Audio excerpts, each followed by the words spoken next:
Han stood at the viewing window of the Galactic Council station, watching distant starships slip into hyperspace. He pressed his hand against the cold glass, feeling empty. 3 years with Lena, the Zeltharian ambassador, had ended with a simple message on his terminal: "Our evolutionary paths are incompatible. I have accepted reassignment to the frontier systems." The breakup hurt, but something else bothered Han more. He pulled out his datapad and reviewed the transfer manifest again. There, listed among Lena's personal items, were several decorative gifts that weren't decorative at all. "Ambassador Sung," called a voice behind him. Han turned to see Tae, his assistant, hurrying down the curved hallway of the station. The young man's normally neat appearance was disheveled, his eyes wide with concern. "The Security Council is asking about those missing prototype quantum processors again," Tae said, lowering his voice. "They're getting worried." Han's jaw tightened. "They're not missing.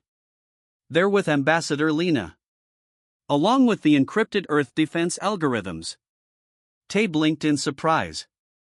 "But those were disguised as gifts," Han finished. "Yes." He turned back to the window. The station rotated slowly, revealing the blue-green planet below. Humans had only joined the Galactic Council 20 years ago. They were still proving themselves among species that had traveled the stars for thousands of years. "Sir, what should I tell them?" Tae asked. Han was quiet for a moment. "Nothing yet. I need to think." Later that night, Han sat in his quarters, surrounded by holograms of his time with Lena. Their first meeting at the diplomatic reception. Their trip to the floating gardens of Sun. The night he had given her what appeared to be a simple crystal necklace, actually housing Earth's newest quantum processor. He picked up a small figurine from his desk, the only gift from Lena that remained. It depicted 2 hands clasped together, one human, one Zeltharian. A symbol of trust. "Computer, call Seoul Diplomatic Command," Han said. Admiral Du's face appeared on the screen. "Ambassador Sung. It's the middle of the night there. Admiral, I need to report a security breach. The prototype quantum processors and defense algorithms are gone." The Admiral's expression hardened. "Explain." "They were disguised as gifts to the Zeltharian ambassador. She has taken them to the frontier systems." "Gifts?" The Admiral's voice rose. "You gave classified technology as gifts?" "They were supposed to be symbolic," Han explained. "A show of trust to strengthen our alliance. Only the outer casings were meant to transfer. The technology inside should have been locked to Earth biosignatures." "Should have been?" Han looked away. "I discovered the safeguards were bypassed. The technology is fully functional." The Admiral's face flushed with anger. "You've compromised Earth security because of a romantic relationship?" "This is exactly why diplomatic protocols exist." "I followed protocols," Han said firmly. "The gifts were approved by security. Someone changed the safeguards after approval." The Admiral was quiet for a moment. "What are you suggesting?" "I don't know yet. But I intend to find out." "And the technology?" Han took a deep breath. "I want to file a formal complaint with the Galactic Arbitration Court to demand the return of the gifts." The Admiral's eyes widened. "That's unprecedented. No human has ever sued for the return of relationship gifts in Galactic Court." "Then I'll be the first," Han replied. "The diplomatic fallout could be severe. The Zeltharians might see it as an insult." "With respect, Admiral, the fallout from losing our defense algorithms would be worse." The next morning, Han sat across from Gil, the station's legal officer. The older man looked troubled as he reviewed Han's request. "This won't be simple," Gil warned. "Most species in the Council don't understand human concepts of personal property. Some don't even have romantic relationships as we know them." "I understand," Han said. "And you'll need special counsel. Someone who understands both human and alien law." Han nodded. "I'll find someone." The case will be public, Gil continued. Every species in the galaxy will be watching humans air their relationship problems. This isn't about relationship problems, Han said firmly. It's about justice. As Han left Gil's office, his data pad chimed with a message. It was from an unknown sender, but the content made his blood run cold. The Zeltharian reassignment was arranged by the Darnathi hegemony. They seek your defense technology. This was planned from the beginning. Be careful who you trust. Han stopped walking, his mind racing. If this was true, then Lena's feelings for him had been fake. Their entire relationship had been a plot to steal Earth's secrets. The thought made him feel sick. But it also made him more determined. Computer, he said quietly, find me the best interspecies lawyer in the council. Han sat in a dimly lit corner of the station's common area, watching various alien species move about their business. Some floated, some crawled, others walked on multiple legs. For 3 years, he had thought he understood at least one of them. Now he wasn't sure. Ambassador Sung? Han looked up to see a small woman standing before him. Her black hair was cut short, and she wore a simple gray suit that seemed plain among the colorful garments of the alien diplomats. I'm June, she said, extending her hand. You requested legal help. Han gestured to the empty seat across from him. Thank you for coming. June sat down and placed a thin data pad on the table. Your case is unusual. I know. No, you don't, June said bluntly. The arbitration court is dominated by species that have no concept of personal property. To the Zorba, all objects belong to whoever needs them most. The vet believe ownership changes based on who touched something last. And the turn-think gifts contain part of the giver's soul, so returning them would be like cutting off a piece of you. Han frowned. I'm not asking for their cultural approval. I'm asking for legal help. June studied him for a moment. Why did you give these gifts to Ambassador Lena? They were symbols of trust, Han said quietly. At least, that's what I thought. And what were they, really? Han hesitated. Advanced technology. Disguised as simple items. June's eyes narrowed. Earth defense technology? Han nodded. And you're concerned because the safeguards were disabled. Because Lena was suddenly reassigned after getting them. And because I received an anonymous message claiming the Darnathi hegemony arranged it all. June's expression changed. She leaned forward, lowering her voice. The Darnathi? Are you sure? No. That's part of why I need help. June tapped her fingers on the table, thinking. If the Darnathi are involved, this is bigger than recovering some gifts. I know. They've been pushing for military expansion for years.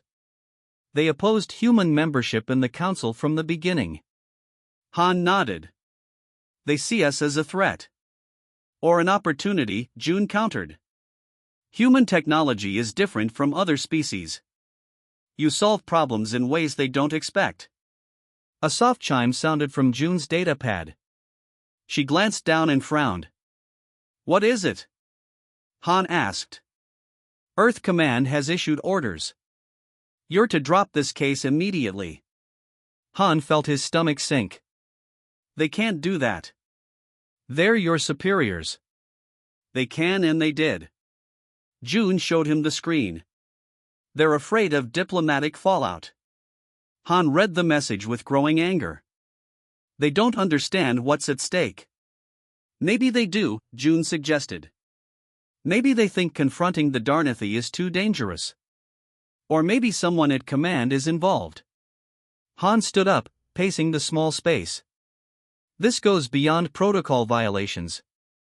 Someone deliberately changed the safeguards on those gifts. Someone wanted that technology to leave with Lena. June watched him carefully. That's a serious accusation. I know. That's why I need to pursue this through official channels. The discovery process will force both sides to reveal information. If you continue against orders, you could lose your position. Han stopped pacing. If the Darnithi get our defense algorithms, we could lose a lot more than that. June was quiet for a moment, then picked up her datapad. I'll take the case. Even though Earth Command ordered against it? I don't work for Earth Command, June said with a small smile. I work for justice. Later that day, Han was called to the station commander's office. Commander Park was waiting, his face stern. Ambassador, I've received troubling reports, Park said without greeting. You filed a case with the arbitration court despite direct orders not to. Yes, sir. Explain yourself. Han took a deep breath. I believe Earth security has been compromised at the highest levels. The only way to prove it is through the legal discovery process. Park's expression didn't change. The Zeltharians are calling this an insult to their honor. The Darnithi representatives claim you're trying to distract from your own protocol violations. Of course they would say that. 6 council races have already filed formal protests, Park continued. They're saying humans are too emotionally unstable for galactic diplomacy if we can't handle simple breakups without lawsuits. Han felt his face flush with anger. This isn't about a breakup. Isn't it? Park asked quietly. Are you sure your judgment isn't clouded by personal feelings? Before Han could answer, the station's alert system activated. A calm voice announced, "Attention! Darnithi delegation approaching secure area. Security personnel respond." Park frowned and touched his communication panel. Report. Sir, came a tense voice. 3 Darnithi diplomats attempted to access the Earth security database. When challenged, they claimed diplomatic immunity. Han and Park exchanged looks. Perhaps my judgment isn't so clouded after all, Han said. Park was silent for a long moment. Then he nodded once. Pursue your case, Ambassador. But be careful.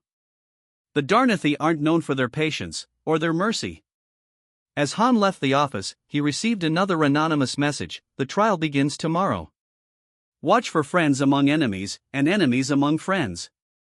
Han slipped the data pad into his pocket, feeling the weight of the challenge ahead. He wasn't just fighting for his reputation or even Earth's security now. He was challenging the very balance of power in the Galactic Council. Dr. Elena Rodriguez stood at the edge of the archaeological site, her heart racing with anticipation. The scorching Brazilian sun beat down on the remote jungle clearing where her team had been excavating for weeks. What they were about to uncover would change everything they understood about ancient civilizations. The team had been carefully removing layers of compacted earth, each movement precise and calculated. Carlos, her lead assistant, brushed away a thin layer of reddish-brown soil when something metallic glinted in the sunlight. At first, they thought it was just another fragment, but as more of the object emerged, their breath caught in their collective throats. It was not just a simple artifact. The object appeared to be a complex mechanical device, intricately designed with precision that seemed impossible for its time. Its bronze-like surface was covered in tiny, perfectly aligned gears and symbols that didn't match any known ancient writing system. The craftsmanship was extraordinary, something that looked more like it belonged in a modern engineering laboratory than buried deep in a forgotten jungle. Elena's hands trembled as she carefully extracted the device. Every movement was slow and deliberate.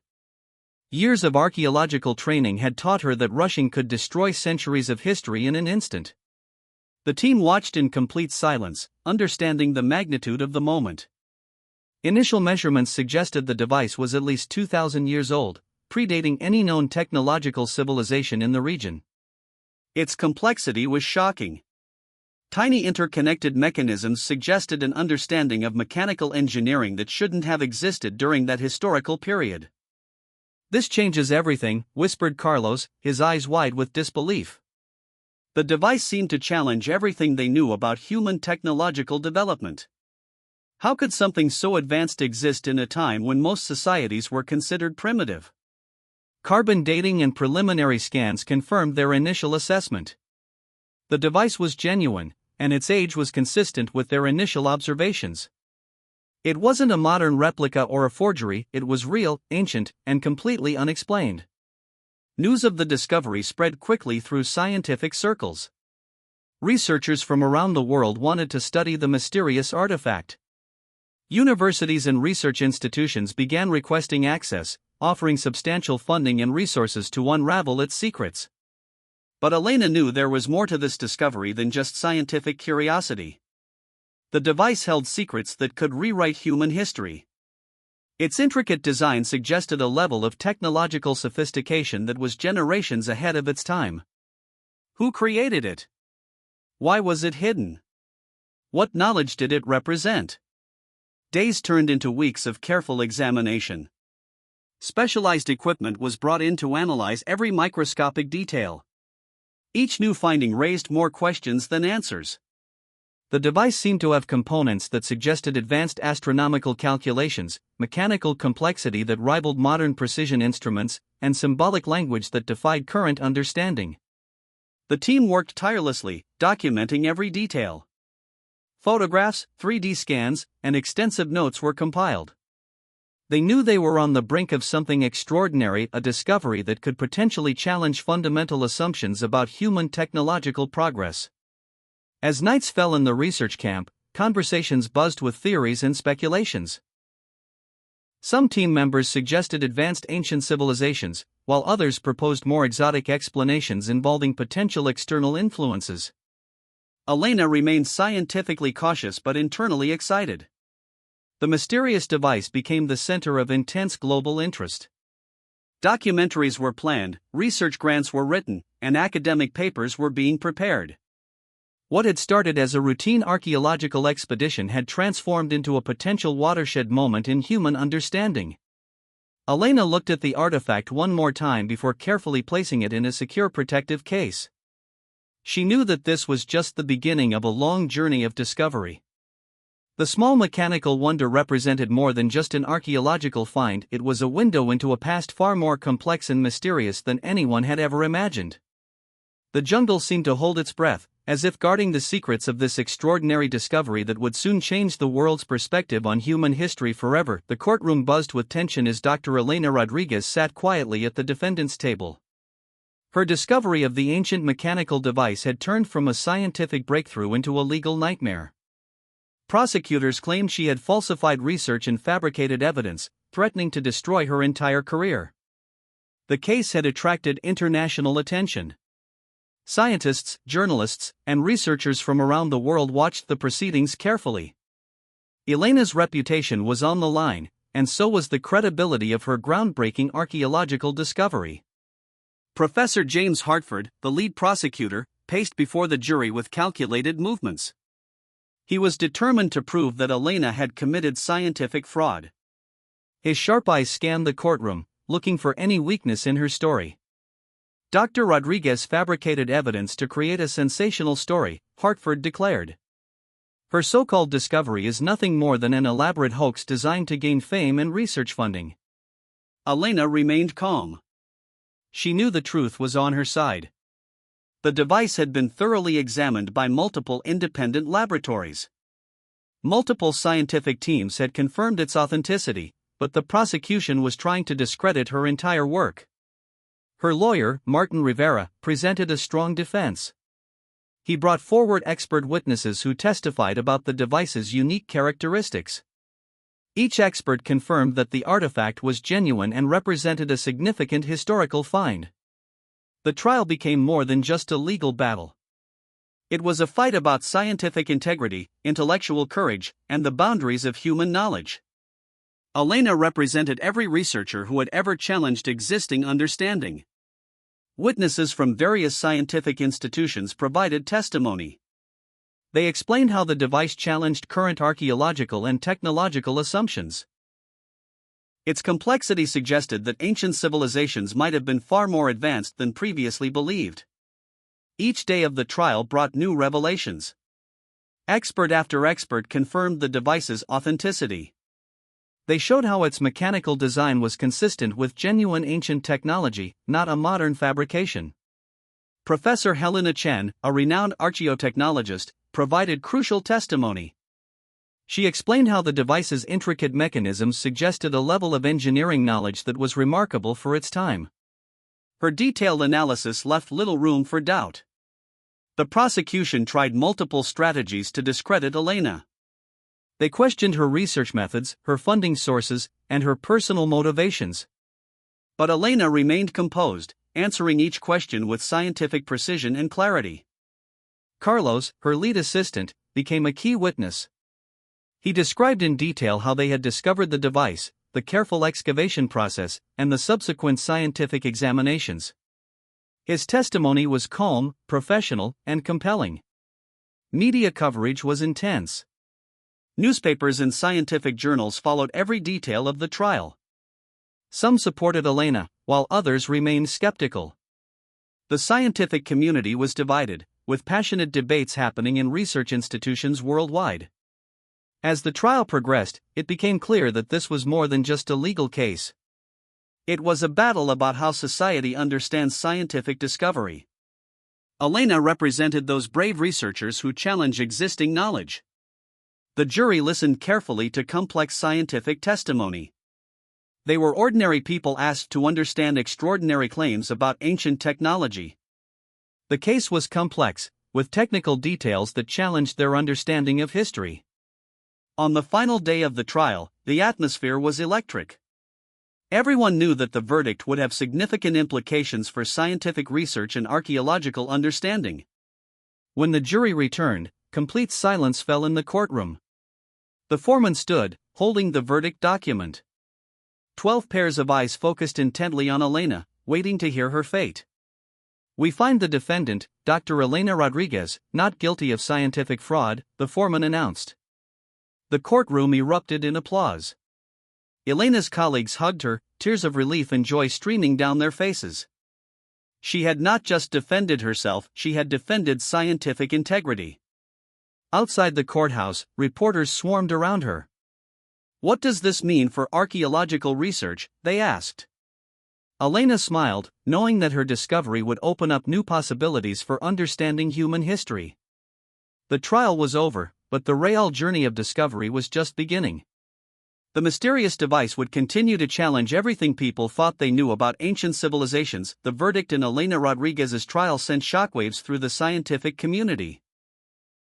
Her successful defense wasn't just a personal victory, it became a landmark moment for researchers worldwide who dared to challenge established historical narratives. Universities and research institutions began re-examining their approaches to unconventional archaeological discoveries. The mysterious mechanical device had become more than just an artifact, it was now a symbol of scientific courage and intellectual curiosity. Dr. Marcus Thompson, a senior historian at Cambridge University, organized a special conference to discuss the implications of Elena's discovery. Researchers from different disciplines gathered to analyze the device's potential meaning and its impact on understanding ancient technological capabilities. The Brazilian government, initially skeptical, now provided full support for further research. They allocated significant funding to continue exploring the site where the device was originally discovered. Archaeological teams prepared for comprehensive excavations, hoping to uncover more evidence that might support Elena's groundbreaking findings. International scientific journals published detailed analyses of the mechanical device. Each publication brought new theories and potential interpretations. Some researchers suggested the artifact represented evidence of a sophisticated pre-classical civilization. Others proposed more complex explanations involving advanced engineering techniques previously unknown to historians. Elena found herself at the center of a global conversation. Research institutions invited her to present her findings. Students and young researchers saw her as an inspiration, someone who had successfully challenged scientific orthodoxy and won. The legal precedent established by her trial was significant. It provided protection for researchers who wanted to pursue unconventional research without fear of professional persecution. Scientific institutions began developing new guidelines that encouraged innovative thinking and protected researchers' rights to explore challenging ideas. Carlos, her loyal assistant, continued working closely with Elena. Together, they developed a comprehensive research strategy to unlock the device's secrets. They assembled a diverse team of experts, archaeologists, engineers, historians, and technology specialists. Advanced scanning technologies were employed to study the artifact's intricate mechanisms. Each layer revealed new complexity. The device seemed to have astronomical calculation capabilities, mechanical precision that surpassed contemporary understanding, and symbolic language that defied simple translation. International collaborations emerged. Research teams from different countries wanted to contribute to understanding the mysterious device. Museums and universities competed to host conferences and studies related to the discovery. The Brazilian archaeological site became a focal point of global scientific interest. Additional excavations revealed more fragments and small artifacts that suggested a larger, more complex story waiting to be uncovered. Government funding agencies revised their research grant protocols. They recognized the need to support potentially controversial but scientifically rigorous research. Elena's trial had demonstrated that challenging existing knowledge was essential for scientific progress. Media documentaries and books began exploring the story. The narrative of a brave researcher fighting against scientific conservatism captured public imagination. Elena became a role model for young scientists who wanted to challenge established thinking. Educational institutions started incorporating the story into their curriculum.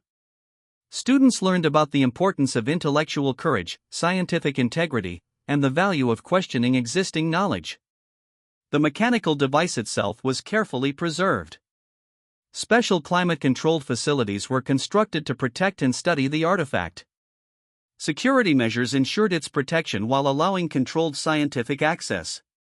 Technological companies became interested in studying the device's mechanical design. Engineers were fascinated by its precision and wanted to understand the engineering principles behind its construction. Elena continued her research, remaining humble and focused. She understood that her discovery was just the beginning of a much larger journey of understanding human technological history. The global scientific community gradually shifted its perspective. Researchers became more open to exploring unconventional ideas. The rigid boundaries between disciplines started to blur as interdisciplinary collaboration became more valued. Carlos often reminded Elena of their incredible journey. From a simple archaeological excavation to a global scientific sensation, their discovery had transformed how people understood human technological capabilities. Years after the trial, the mechanical device remained a mystery. But it had already achieved something remarkable. It had challenged people to think differently about human potential, about history, and about the boundaries of knowledge. As new generations of researchers continued investigating, one thing became clear: true scientific progress happens when brave individuals are willing to challenge what everyone believes to be true. The precedent was set. Science would never be the same again.